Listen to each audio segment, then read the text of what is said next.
Washington woke up on a Tuesday morning to a silence it hadn't heard in decades. Not the silence of peace, not the silence of resolution, the silence that precedes a reckoning. The kind of silence that falls over a trading floor when every screen turns red simultaneously, when every phone rings at once, when every analyst in every glass tower from Lower Manhattan to the Chicago Mercantile Exchange looks at the same number at the same moment and says, out loud, to no one in particular, "This cannot be real." But it was real, and it had been real for 72 hours already, quietly building in the background of every geopolitical briefing, every classified energy report, every emergency session behind closed doors that the public never sees and the mainstream media never explains. The Strait of Hormuz, that narrow 21-mile channel of water sitting between Iran and Oman, the single most consequential geographic bottleneck in the history of the modern global economy, had become something the world had long feared but never truly prepared for. A chokehold, not a temporary one, not a negotiating theater designed to extract concessions and then dissolve. A structural, deliberate, suffocating chokehold on the flow of energy that powers everything, every automobile, every data center, every hospital generator, every cargo ship, every factory floor on the face of the planet. And the numbers that were beginning to surface in those first 72 hours were not numbers that could be managed. They were numbers that rewrote history while you were still reading the headline. Approximately 21 million barrels of oil pass through the Strait of Hormuz every single day. 21 million. That figure represents roughly 20% of all the petroleum traded globally. Every barrel of crude that flows from Saudi Arabia, Iraq, Kuwait, the United Arab Emirates, and Qatar to the energy-hungry markets of Europe, Asia, and the United States passes through that 21-mile corridor. When that corridor becomes functionally paralyzed by the geopolitical pressure campaign that Iran had been constructing methodically for the better part of 3 years, the cascade is not linear. It is not slow. It does not give policymakers time to convene summits and draft frameworks. The cascade is instantaneous and it is exponential. Within 48 hours of the effective blockade reaching full operational status, Brent crude futures had moved from $83 a barrel to $111 a barrel. Within 72 hours, the contract month spreads were pricing in a trajectory that pointed directly at $150. $150 a barrel, a number that the United States economy has never absorbed without consequence. A number that, at current American consumption levels of roughly 19 million barrels per day, translates into a daily import cost increase of approximately $1.2 billion every day, just for the crude, before you refine it, before you transport it, before you price it at the pump, before you watch working families make the impossible calculation between filling the tank and buying groceries. The equity markets did not wait for clarity. Clarity in the architecture of global financial panic is always the last thing to arrive. The Dow Jones Industrial Average dropped 1,140 points in the first session. The S&P 500 shed 4.2% in a single morning, its worst single-day performance since the early months of the pandemic. The transportation sector, already fragile from years of supply chain restructuring, collapsed 8%. Airlines, which had spent 3 years rebuilding their balance sheets after the devastation of travel restrictions, watched their hedging positions detonate in real time. American Airlines fell 14%. Delta dropped 11%. Logistics giants, the invisible infrastructure of modern commerce, took catastrophic hits. FedEx fell 9%. UPS shed 8%. And beneath all of it, beneath every flashing red number on every terminal screen in every major financial institution in the Western world, there was a single word that nobody wanted to say out loud, but everyone was already calculating. Inflation. Not the manageable, transitory kind that central bankers discuss in academic tones, the kind that rewrites the social contract, the kind that destroyed the purchasing power of the average American during the post-pandemic period when supply chains fractured and the Federal Reserve was slow to respond. But this time, the Fed had almost no room to maneuver. Interest rates, already elevated from the previous inflation battle, left policymakers staring at a set of instruments that could make the situation worse, almost regardless of how they were deployed. Raise rates to fight the coming inflation surge, and you crush the economy into recession. Hold rates and let the inflation rip through household budgets like a wildfire through dry timber. The trap had been set with extraordinary precision, and Washington was only now beginning to understand that it was already inside it. But here is what the mainstream media missed entirely.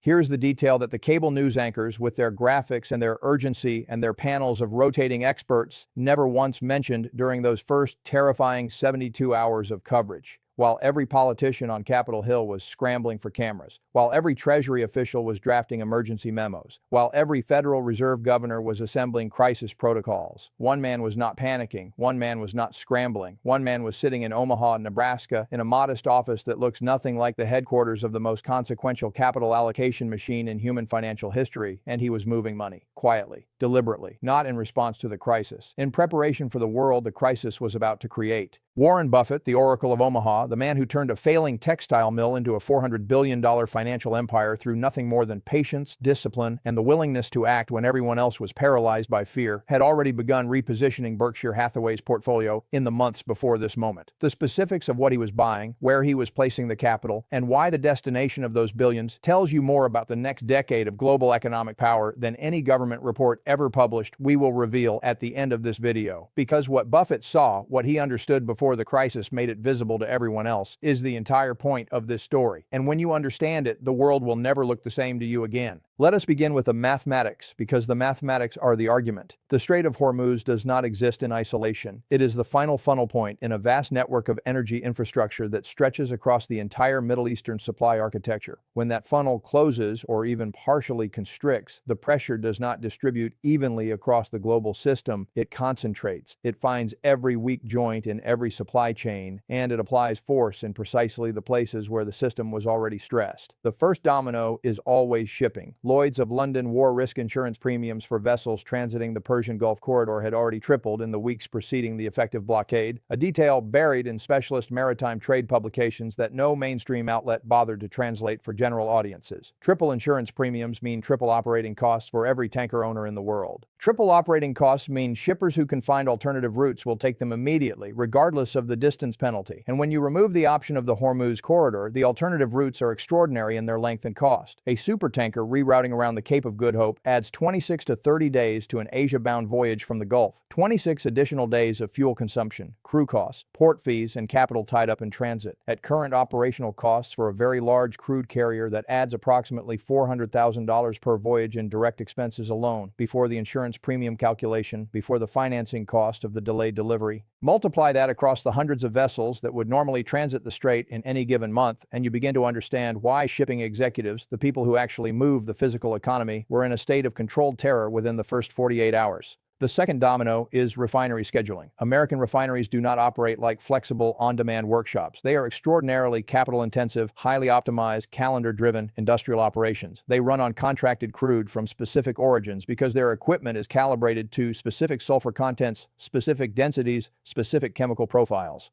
When the contracted supply disappears or becomes economically inaccessible overnight, a refinery cannot simply call a different supplier and receive the same product at the same quality for the same price. The substitution problem is enormous. Gulf Coast refineries, which process approximately 9 million barrels per day and represent the largest single concentration of refining capacity on the planet, had built their operational models around access to light sweet crude from Middle Eastern sources at predictable price points. Those price points had just exploded. The margin that makes refining economically viable had effectively evaporated in 72 hours. And when refinery margins collapse, refiners make a rational economic decision that is simultaneously an economic catastrophe for the downstream consumer. They slow throughput, they reduce production, they wait for clarity, and while they wait, the supply of finished product, the gasoline, the diesel, the jet fuel, the heating oil, continues to drain from storage reserves that were already below their 5-year seasonal averages heading into the crisis. The Energy Information Administration's most recent inventory report had shown gasoline stocks running 11% below the 5-year average for the period. 11% below in a normal market is a manageable tightness. 11% below during a supply shock of this magnitude is a fuse burning toward a detonation.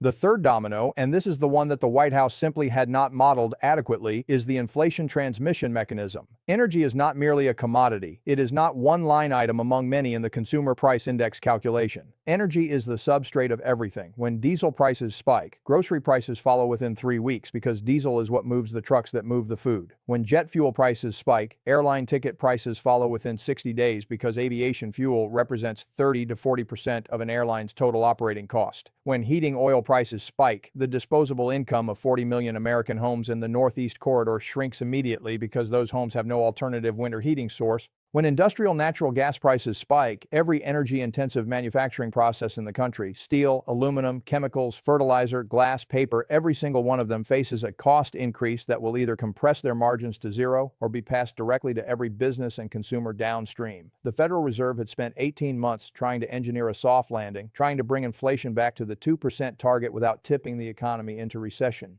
It had partially succeeded. Core inflation had finally been trending in the right direction. And then, in 72 hours, the geopolitical architecture of the Middle East supply chain shattered that progress completely. The inflation that the Fed had been carefully suppressing was about to return, and this time it would arrive not as a temporary demand surge that could be managed with interest rate adjustments, but as a structural supply deficit that no amount of monetary policy could resolve. You cannot print crude oil. You cannot raise interest rates into existence. And you absolutely cannot substitute your way out of a supply shock of this magnitude with the domestic production capacity the United States had available. This is precisely the moment when every eye in Washington turned north, not to London, not to Brussels, not to Riyadh or Tokyo or any of the other capitals that populate the standard checklist of American diplomatic emergency contacts, north to Ottawa, to the Alberta oil sands, to the liquefied natural gas terminals on the coast of British Columbia, to the pipelines and the reserves and the production capacity of a country that sits directly above the United States, connected by the largest bilateral trade relationship in the history of human commerce, and that had spent the previous 24 months absorbing trade sanctions, tariff escalations, and diplomatic insults from Washington with the patient, cold-eyed composure of a chess player who knows they do not need to win the early game because they have already calculated the end game. The phone calls started before dawn on the fourth day, senior administration officials reaching out to their Canadian counterparts. Not the formal, protocol-driven diplomatic communications of normal interstate relations. The urgent, slightly desperate calls of people who realize they have a problem they cannot solve without someone they have spent 2 years publicly humiliating. The U.S. desperately needed Canadian energy. Canadian oil sands production was running at approximately 3.9 million barrels per day, with considerable capacity for short-notice ramp-up to meet emergency demand. The Trans Mountain pipeline expansion, which had been completed after years of political controversy, was capable of moving 890,000 additional barrels per day to Pacific tidewater. Canadian liquefied natural gas facilities were positioned to redirect supply at precisely the moment American LNG import capacity was being stress-tested by the collapse of Middle Eastern supply alternatives.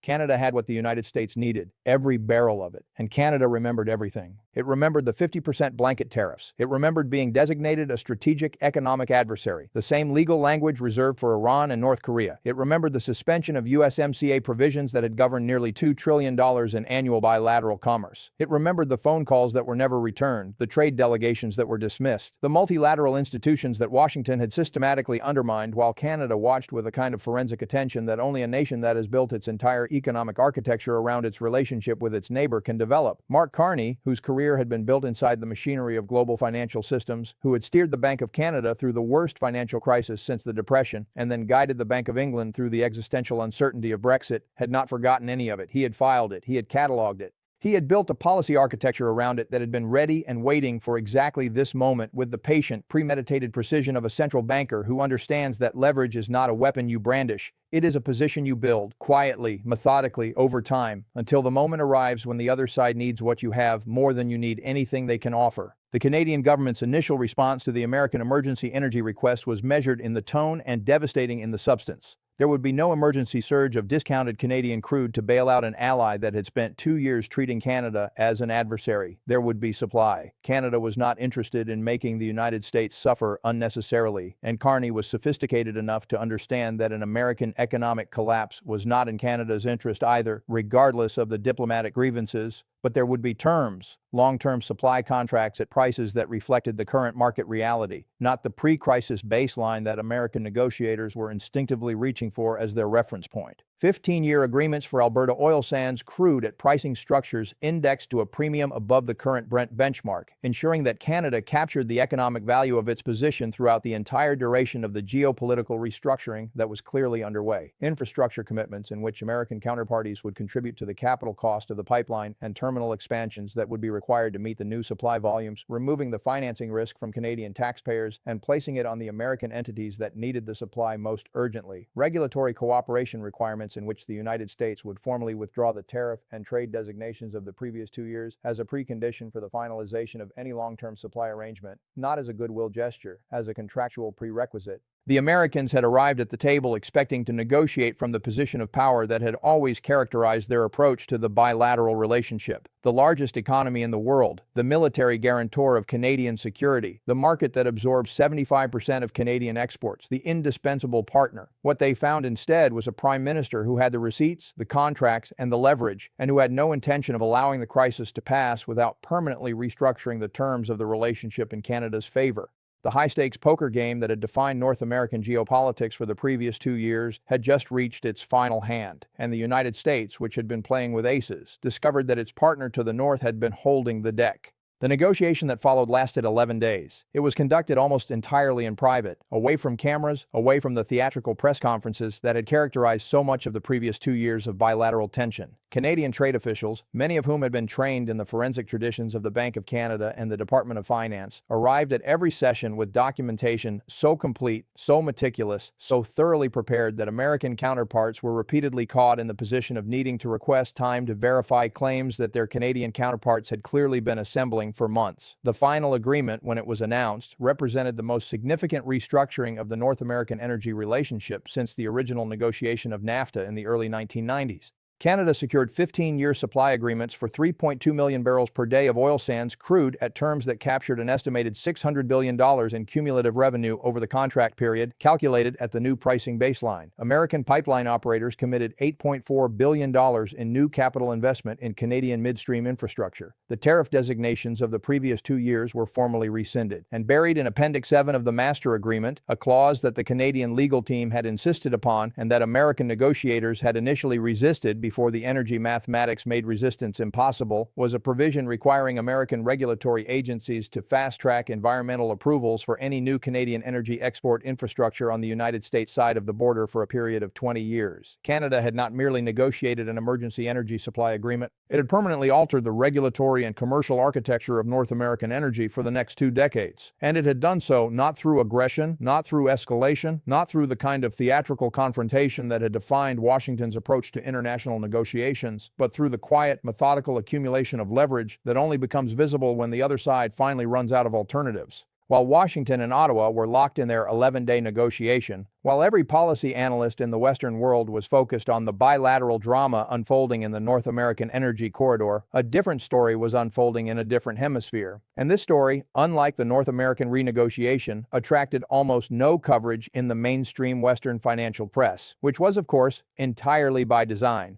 China had not panicked. In the days and weeks following the effective paralysis of the Hormuz supply corridor, as American markets melted down and European energy ministers convened emergency sessions and Japanese trading houses scrambled to recalibrate decade-long supply agreements, Beijing had maintained the composure of a player who knew the board better than anyone else at the table, because China had prepared for exactly this scenario, not because it had engineered it, because it had understood with the systematic, long-horizon strategic clarity that characterizes the best elements of Chinese economic planning, that a geopolitical disruption of this magnitude was not a question of if, but when, and the preparation it had been making for the better part of 5 years had positioned it not as a victim of the supply shock but as one of its primary beneficiaries. The mechanics of China's position were intricate, but the core logic was simple. Crude oil that could not transit the Strait of Hormuz was crude oil that needed alternative buyers through alternative routes at alternative prices. The sellers, primarily Middle Eastern state oil companies facing their own revenue pressures and their own political calculations, were not in a position to simply warehouse the supply until the corridor reopened. They needed liquidity. They needed buyers. And China, with its extraordinary refining capacity of approximately 17 million barrels per day, its vast strategic petroleum reserve infrastructure, its state-owned trading companies with pre-negotiated credit facilities and long-standing relationships with every major Middle Eastern producer, was positioned to be that buyer. The discounts were significant. Early reports from commodity trading desks in Singapore and Dubai suggested that certain grades of Middle Eastern crude were clearing into Chinese buying programs at $12 to $16 below the published official selling price, with the transactions denominated not in US dollars but in a combination of yuan, euro, and a newly established bilateral settlement mechanism that several Middle Eastern producers had quietly agreed to activate in precisely this kind of scenario. The significance of that last point cannot be overstated. The petrodollar system, the arrangement by which global oil transactions are conducted in US dollars, creating a permanent structural demand for American currency that has underpinned the dollar's reserve currency status for 50 years, was being bypassed. Not dramatically, not ostentatiously, quietly, transaction by transaction,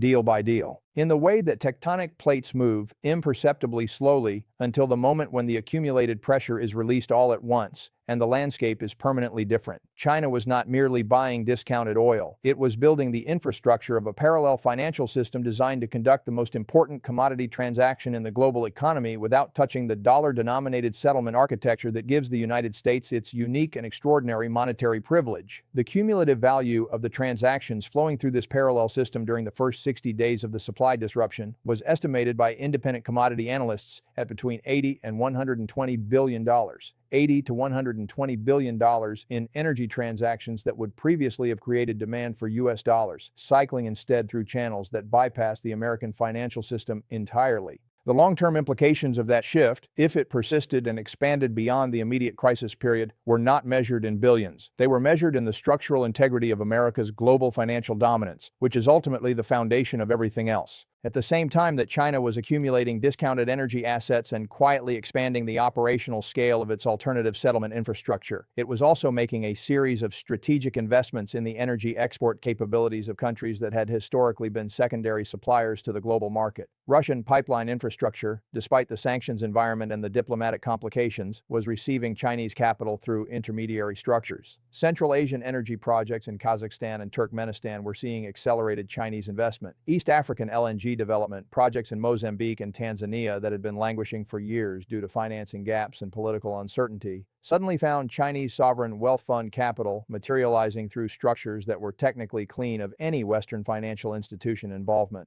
The picture that emerged for any analyst willing to assemble the scattered data points across a dozen different geographies and a dozen different commodity categories was not a picture of a country reacting to a crisis. It was a picture of a country that had spent 5 years preparing an alternative architecture for global energy commerce and was now deploying it at scale under the cover of a crisis that gave it both the opportunity and the international justification to do so openly. Beijing had not started this geopolitical situation. It had simply been ready for it in a way that Washington had not. And in the way that strategic preparation always eventually rewards itself, it was now capturing the gains that preparation makes possible when the moment arrives. The financial markets spent the first 3 weeks of the crisis doing what markets always do in the early phases of a geopolitical shock. They priced in fear. The volatility indexes reached levels not seen since the acute phase of the COVID pandemic. Credit default swap spreads on emerging market debt widened dramatically. Sovereign wealth funds from the Gulf region, managing assets denominated in currencies that were now under structural pressure, began quiet conversations with their advisors about portfolio rebalancing that would have been unimaginable 18 months earlier. Institutional investors who had spent the previous decade building global portfolios on the assumption of American financial and energy primacy were suddenly sitting in conference rooms asking questions they had never had to ask before. If the dollar's reserve currency status is being structurally challenged by the expansion of alternative settlement mechanisms, what is the appropriate allocation to dollar-denominated assets in a long-duration portfolio? If North American energy relationships have been permanently restructured in favor of Canadian producers, what does that imply for the relative valuation of Canadian versus American energy infrastructure assets over a 20-year horizon? If China has successfully established itself as the buyer of last resort in global energy markets and is conducting an increasing share of those transactions outside the dollar system, what is the trajectory of yuan internationalization and what does it mean for sovereign bond markets? These were not the questions of panic. These were the questions of fundamental reassessment, and the answers that serious money managers were beginning to arrive at were not reassuring for the existing order. Which brings us finally to Omaha, to the quiet office, to the man who had not panicked because he had already acted. Warren Buffett's most famous principle, the one that has guided every major capital allocation decision he has made over 7 decades of investing, is deceptively simple. Be fearful when others are greedy, and be greedy when others are fearful. But the less quoted corollary to that principle, the one that separates Buffett from the merely successful investors who understand the formula but cannot execute it, is that greed, in Buffett's framework, is not impulse. It is not a response to fear. It is a position that has been prepared in advance, built methodically over time so that when the moment of fear arrives, the capital is already deployed and the analysis is already complete. The decision, in other words, has already been made.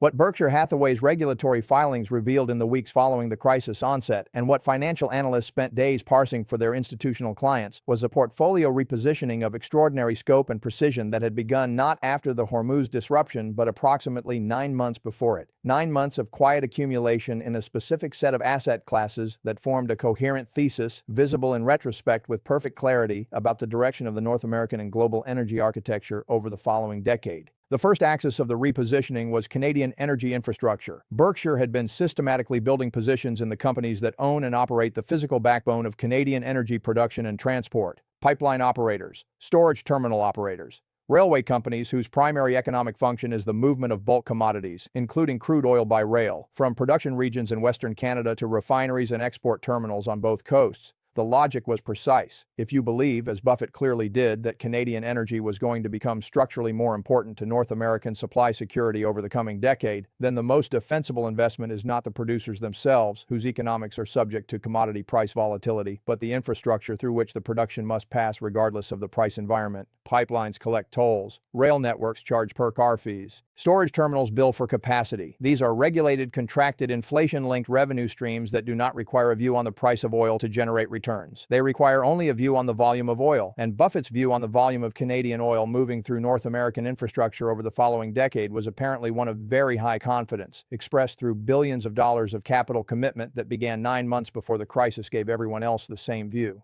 The second axis was Canadian natural resources more broadly. Berkshire's filings showed accumulated positions in companies with significant exposure to potash, uranium, and base metals, all categories in which Canada is a globally significant producer and in which the demand trajectory, driven by energy transition requirements for battery metals and by food security concerns for fertilizer inputs, was favorable, independent of any specific geopolitical event. These were long-duration positions in real assets with inflation linkage and supply constraints that made them defensible across a wide range of macroeconomic scenarios. They were also, and this detail was not lost on the analysts who spent the most time with the filings, assets that would benefit directly from a world in which the U.S. dollar's reserve currency status was under incremental pressure. Real assets in stable jurisdictions are exactly what a sophisticated portfolio manager reaches for when they are building a hedge against dollar debasement over a multi-year horizon. The third axis was perhaps the most revealing. Berkshire had been reducing its exposure to U.S. financial sector equities, the banks and insurance companies that form the core of the American domestic financial architecture, at a pace that was not dramatic enough to constitute a public statement, but was consistent enough over the 9-month period to constitute an unmistakable directional view. The capital released from those reductions was flowing, with the precision of a master allocator who knows exactly what he is buying, directly into the Canadian and commodity-linked positions described above. This was not defensive repositioning. This was not a hedge. This was a bet, a large, confident, multi-year bet on a specific vision of where economic power in North America and the world was migrating, placed by the greatest capital allocator in history at the precise moment when the conditions for that migration were being assembled but before the migration itself had become visible to anyone else. What Buffett understood, and what the crisis made plain to everyone else only after the fact, was that the geopolitical events of the Hormuz disruption were not the cause of the structural shift in global energy economics. They were the accelerant. The shift had been building for years, in the slow accumulation of Canadian energy export infrastructure, in the gradual expansion of China's alternative settlement mechanisms, in the patient, systematic economic diversification that countries like Canada had been pursuing in response to the unpredictability of American trade policy. The crisis did not create a new world. It revealed a world that had already been constructed, quietly and methodically, by the people who understood that the existing architecture was not permanent and that the transition to whatever came next would create the most consequential wealth transfer opportunity of the 21st century for those who could see it coming. Buffett saw it coming. He built his position, and when the crisis arrived and everyone else was scrambling to understand what was happening, he was already on the other side of the trade, holding assets whose value was about to be recognized by a market that was only now catching up to where the analysis had been 9 months earlier. The lesson that the financial verdict of this crisis delivers is not a comfortable one for anyone who has built their economic worldview around the permanence of the existing order.